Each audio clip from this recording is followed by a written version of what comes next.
Comment se faire prescrire des séances laser épilatoires? Est-ce que c'est possible? Prise en charge? Je vous dis tout, mais c'est mon témoignage, donc on se calme, ce n'est pas quelque chose de médical, mais c'est mon témoignage. Donc je vais répondre aux commentaires des Fanouchka. Grosso modo, pendant 10 ans, j'ai galéré avec des poils sur le bas du visage, j'ai fait des recettes de grand-mère, des ci, des ça, la pleine, tout ce que tu veux, rien n'a fonctionné.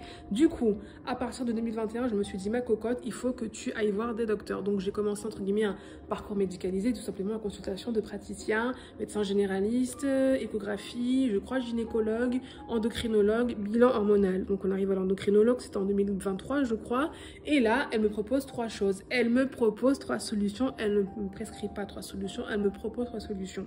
Donc bilan hormonal, rien, j'ai rien, a priori j'ai pas de soucis. Elle me propose la première chose c'est le Roaccutane, un médicament qui est reconnu pour tout simplement atténuer l'acné, éliminer l'acné, sauf qu'en fait finalement la première vertu de ce médicament c'est vraiment pour résorber l'acné, c'est pas pour les poils. Donc finalement l'intérêt, le bénéfice-risque il n'était pas intéressant, sachant que moi c'est juste pour les poils, c'est pas pour l'acné. Donc Croix-Rouge, on enlève le Roaccutane.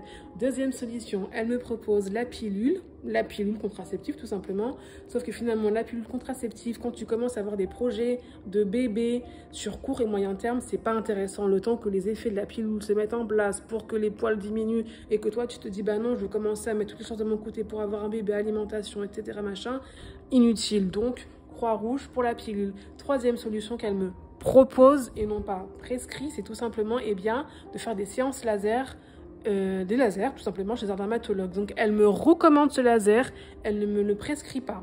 Donc elle me recommande et la recommandation me permettra notamment d'avoir la première consultation chez le dermatologue prise en charge à 100% par la sécurité sociale. Je ne sais pas si c'est le cas si je ne l'avais pas fait, mais en tout cas ça a été le cas, donc prise en charge à 100%. Le dermatologue il a été honnête, c'est ce que j'ai aimé. Il ne m'a pas vendu du rêve en mode tu vas voir ça va être trop bien, plus de poils comme on voit dans les centres esthétiques. Il m'a dit pas du tout, ça peut fonctionner, ça peut ne pas fonctionner. Repousse paradoxale, laser YAG, peau noire, c'est un dermatologue blanc, donc j'ai beaucoup aimé le fait qu'il soit pas du tout en mode il tombe des nues devant une peau noire. Non, il connaît un petit peu, donc il m'a pas vendu du rêve.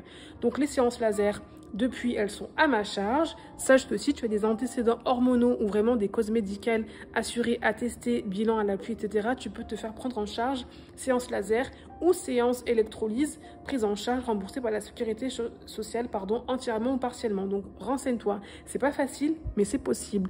Et troisièmement, je suis en train de tester le Sopalmetto qui est donc finalement une création de Raïssa Dora, qui est une nana qui a dû lutter contre le SOPK et contre l'hirsutisme tout simplement, et qui a créé une gamme de compléments alimentaires et notamment le Sopalmetto qui est censé résorber notamment l'apparition des poils. Maintenant que je fais du laser, c'est pour voir, voilà, un petit peu comme l'huile de sushi maintenant, voir l'efficacité ou pas. Donc n'hésite pas à te renseigner.